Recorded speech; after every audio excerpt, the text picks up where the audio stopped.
Good morning. How are we doing? We've just finished early morning sessions. We now have divisors, Marlborough, online, Tai Chi, high intensity, muscle strength, rise and shine, all's going on. So yesterday we had a Q&A, and it was, one of the questions was about collagen, like should you take it and why? So I thought I'd just jump on and answer that question here, because I don't like people being potentially like misled at times, and I just wanted to share the research so you have a bit of data on it. So one of the things I always ask with collagen is, what do you want from it? Like, why even bother even thinking about taking it? And some people say skin, some people say hair, nails, some people say joint health, recovery, and now we're talking a different language, or a different game, if you like. Now we can start to see, because sometimes it's important not just to go, yeah, I'll take that. Why'd you take it? I don't know. Because, and going back a bit of a detour, if you like, when it comes to supplements, there needs to be a reason why we're taking it. What's missing from our nutrition as to why we need to supplement, okay? So, a bit of a tangent, but, like we work with someone who's maybe vegetarian or vegan, it's not a problem at all. It can be very healthy in many ways, if done correctly. Let's just have a look at the nutrients that are potentially missing. Where are you getting them from? Done. You can get them from the diet, potentially, or your supplement if you're lacking in them. And that's the mindset we want to go. So just first and foremost, though, collagen's getting a really, great name. It's a bit like the cool kid on the block. However, just remember that, there's a nice, like, back to basics research study that shows that whey protein, not collagen, stimulate acute and longer term muscle protein synthesis. And this is, muscle protein synthesis is essentially the process that happens in terms of recovery from in a muscle. So in terms of from a recovery point of view, and recovery doesn't just mean from exercise, it can be from life, aches, pains. Pain threshold is linked to this as well. Aging well, all of these things that come into it. Whey protein seems to stimulate a lot better than collagen, and that's because collagen is quite a low quality protein. Now, that said,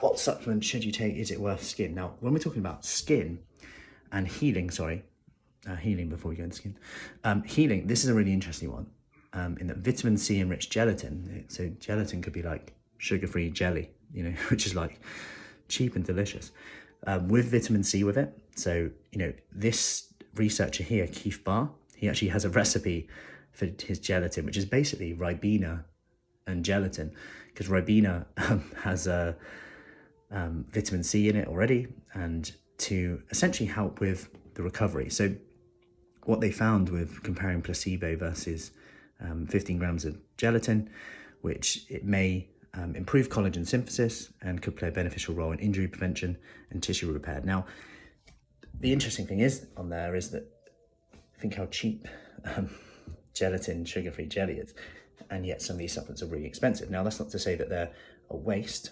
If we look at the skin side of things, there's definitely something there in terms of oral collagen. So taking it rather than kind of a spray or a rub, it might be better taking it orally. So, and what types you take? Well, pretty much in the research, it's showing that anywhere between 2.5 grams a day to 10 grams a day can help. It showed skin aging, cellulite, skin elasticity, which obviously some people are wary of, hydration, skin elasticity, it's just a part of aging as well. So, but I just wanted to share that, because actually they looked at different types of collagen, and really, when it comes to this, I'm not sure you get what you pay for necessarily, but rather collagen is kind of collagen. It seems like even gelatin will help with synthesis. Now, it doesn't mean just go and buy jelly babies, although when I did a walk the other week and I had some jelly babies on the way, definitely noticed my skin elasticity improved. I'm joking. But, it does add up a bit. But, let's say you're doing this as part of a weight loss journey, muscle health, and, you want to lose weight because that'll take the pressure off the joints. So I'm just giving an example from a chat I had yesterday. And now you're just conscious of your joints and recovery, and you've heard about collagen and the skin. Well, based on this, one way around it could be that you maybe supplement with collagen. I know even like B&M do them, Asda do them, Many supermarkets even do them. Maybe you can have a look at that, or maybe even just look at, maybe I'll have a few sugar-free jellies into my diet with some sugar-free Ribena, and this, according to the research, might have an impact on my risk of injury and my recovery, which is quite cool. And not to mention, it's going to give you that sweet hit, which maybe helps overcome the cravings in the evening, where you'd normally go for something more calorific and more sugary, fatty, which isn't the problem. You should have permission to have them if you want, but remember to give yourself permission to also make the choice that you want to make. Where do you want to be? What do you want to achieve? Every choice we have has benefits and drawbacks, as I always say, and we need to bring our attention to this. And this, for me, it seems like 2 birds with 1 stone, which is quite exciting, actually. So excited in my life anyway. Hopefully it is in yours. This is the type of stuff I research whilst Love Island is on. So anyway, I hope this was helpful today. Just to let you know, we are nearly full for this 28-day kickstart. So if you do want more information on that, just comment below for kickstart, we'll get you the details. If not, if you want to inquire now for our next intake, which will be late August, September, then just comment below for kickstart again. I'm happy to have a chat with you in on there. Anyway, have a good day. Enjoy your jelly babies, or sugar-free jelly or Ribena, and I will see you soon. Take care.